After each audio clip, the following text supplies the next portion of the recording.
Je viens d'une autre culture, ou peut-être je devrais dire des autres cultures. Je suis scientifique, biologiste, généticien, et je parle dans un musée d'art. Je suis britannique, et je vais essayer de parler en français. Et je vais essayer de vous convaincre ce soir que les choses intéressantes se passent quand les cultures se rencontrent. À l'interface entre les cultures, c'est là que les choses intéressantes se passent. En tant que généticien, je suis intéressé par la transmission. Qu'est-ce qu'on transmet à la prochaine génération? Et c'est la base un peu de la réflexion sur l'évolution, la transmission, ce qui est transmis, et de la génétique et de l'épigénétique, je reviendrai.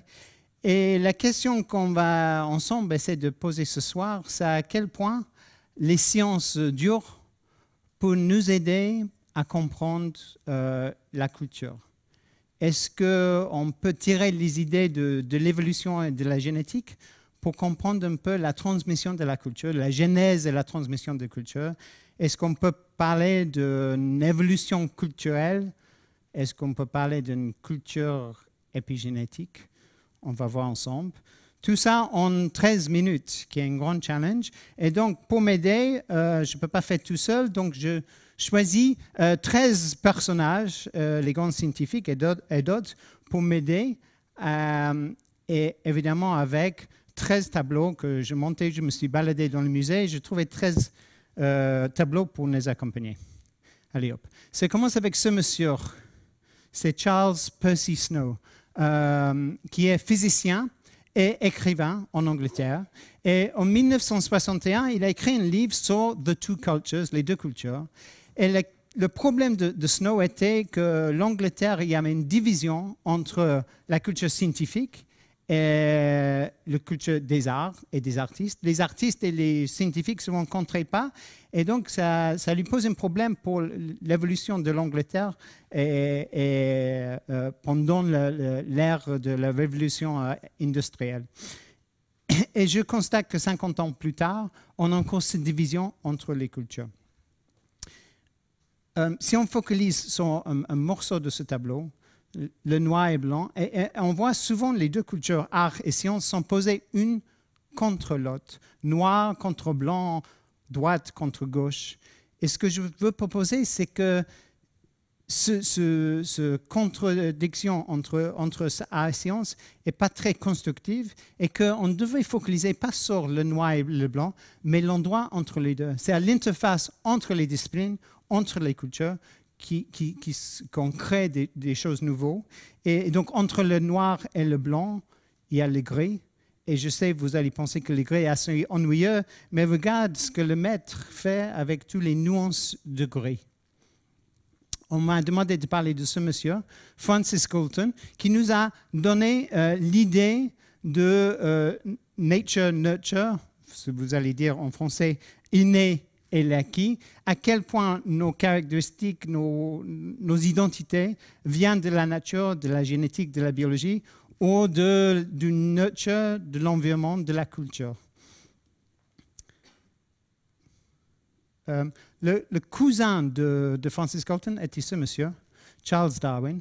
Et Charles Darwin a proposé l'idée de la théorie de l'évolution, sur laquelle il y a une variation qui est transmise, après sélectionnée par la nature. Donc, variation, variabilité, transmission et sélection. Est-ce qu'on peut parler de la culture qui a aussi la transmission de culture à une idée de variabilité, transmission et sélection? On sait aujourd'hui qu'au niveau moléculaire, ce qu'on appelle the new synthesis, que la génétique est le générateur un peu de la variabilité qui serait sélectionnée dans la prochaine génération. C'est une variabilité hasardeuse qui est transmise et sélectionnée après pour la prochaine génération. Il y a des Anglais, mais il y a aussi des Français qui ont beaucoup contribué à les théories de l'évolution. Et Jean-Baptiste Lamarck a proposé les idées un peu différentes. Et donc, on a collé à lui l'idée d'une transmission héréditée des caractères acquis. Que pendant la vie, l'environnement laisse une trace et que cette trace de l'environnement qui est transmise à la prochaine génération. Ça donne une évolution qui est beaucoup plus dirigée, plus rapide. Est-ce que la culture est plutôt lamarckienne ou darwinienne? Est-ce qu'on va poser Lamarck contre le Darwin, l'anglais contre les Français? Ou est-ce qu'on devrait peut-être réfléchir sur les nuances qui sont à l'interface entre les deux? Et donc, on sait que si on pose une contre l'autre, la génétique contre l'environnement, Darwin contre Lamarck, ça nous pousse à aller à l'extrême. Et on a vu les derniers siècles que les idées de la génétique et d'une sélection darwinienne étaient prises et intégrées dans la théorie nazie, dans laquelle la sélection artificielle était utilisée, basée sur un extrême de eugénisme qui était une idée introduite à l'origine par Galton, le cousin de Darwin. Et ce n'est pas qu'à droite, on voit aussi à gauche, Lysenko dans l'Union soviétique a fait le contraire, il a fait le tout environnement et détruit la recherche de génétique en Russie. Et donc on a encore une idée que la génétique contre l'environnement, l'inné contre l'acquis, la droite contre la gauche, le noir contre le blanc. Je me suis baladé dans le musée, j'ai vu ce tableau de Jeff Koons, j'ai rien compris, mais dedans j'ai vu les petits pois. Les petits pois me donnaient un souvenir à ce monsieur, Gregor Mendel. Et Gregor Mendel est le père de la génétique. Et Gregor Mendel nous a donné, il a étudié les petits pois. Il a croisé dans le jardin, dans son monastère à Brno, les petits pois. Il a regardé la taille, des couleurs, le nombre. Et à partir de ces observations des petits pois, il a proposé les lois de la transmission, les lois de l'hérédité, la base de la génétique. Pendant le premier début du XXe siècle, on ne comprenait pas exactement comment ça marchait, les lois de transmission, jusqu'à cette femme, et il y a très peu de femmes dans cette histoire, mais celui-là a pris une photo en 1952. C'est Rosalind Franklin, elle a pris une photo qui s'appelle Photo 51. C'est une photo des rayons X sur un cristaux de l'ADN. Et il y a deux messieurs qui ont vu cette photo. Je crois que vous les connaissez, Watson et Crick. Et Francis Crick avait tout de suite compris qu'à partir de cette photo, il pouvait avoir une idée sur la structure de l'ADN. Et ce moment est un moment important parce que la structure de l'ADN a deux brins qui sont complémentaires. Et les deux brins pouvaient être copiés dans les deux cellules filles. Et donc, on avait tout de suite une idée moléculaire, mécanistique, comment l'information était transmise à la prochaine génération. Et la deuxième moitié du XXe siècle, on a focalisé complètement sur ce spirale des doubles hélices. Et donc, je trouvais cette photo en haut dans le musée. Et donc, il y avait une obsession sur cette structure. Donc, pas qu'en Angleterre, mais en France aussi. Ce monsieur, Jacques Monod, avait aidé de nous comprendre comment l'ADN était utilisé pour exprimer les gènes, pour transcrire l'information, pour traduire en protéines. Et donc, il a dit, les êtres vivants sont les machines chimiques. Qui nous donnait l'idée, c'est que si on rentrait en détail, on comprendrait la chimie derrière ces machines et on comprendrait la vie. Et donc, si on compte un grand tableau complexe, on regarde en détail, et plus on regarde en détail, plus on va comprendre la chimie de ces machines.